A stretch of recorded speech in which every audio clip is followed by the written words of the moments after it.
Me dopjetën kundër Andorrës, Reimana ka thyer një mallkim që përndishte prej 2 vitesh kombëtare shqiptare, më saktë për 11 ndeshje zyrtare.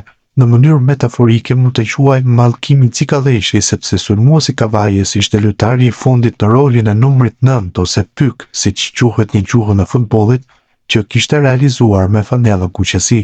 Nga atëherë Shqipëria ka arritur të realizojë disa gola, por ata kanë ardhur nga lojtarët e krahave mes fushorët apo mbrojtësit. Sa për saktësi, Manaj ka shënuar në miqësore ndaj Azerbajxhanit, por jemi duke folur për ndeshjet zyrtare. Tani 28 vjeçari shpreson që të mos ndalet më dhe t'i afrohet sa më shumë Bogdanit. Që kombëtarja shqiptare vuan për një bomber të mirëfillt, kjo është e dukshme dhe faktet të konfirmojnë. Erion Bogdani është tërhequr nga futbolli dhe ekipi kuqezi shumë vite më parë, por vazhdo të ndej të jetë ai kolçonuesi më i mirë i historisë me 18 gola të shënuar.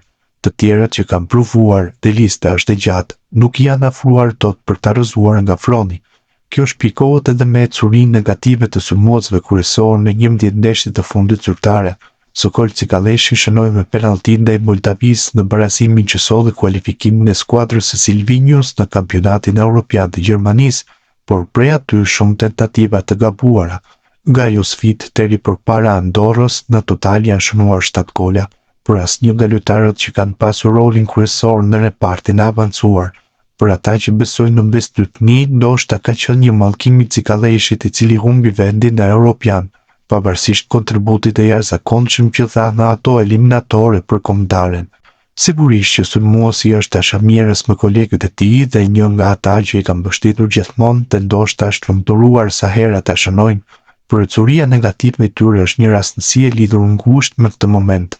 Ndoshta është rastësi. Reimana i theu dhe arriti që me dopjetën e tij të udhëhiqte formacionin kuqezi në fitoren e parë në eliminatoret të botrorit të Amerikës. Nga perioda ku shënoi Cikallëshi kundër Moldavisë, Silvinio ka provuar disa futbollistë në rolin e numrit 9, por asnjëri deri përpara sfidës me Andorrën nuk e kishte dalë.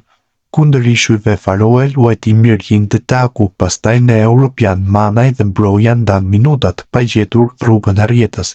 Aty golat i shënuan Bajram, Ilaçi dhe Gjasula. Në ligën e kombeve luajtën me radhë Manaj, Taku dhe Tuci. Askush prej tyre nuk gjeti dot rjetën.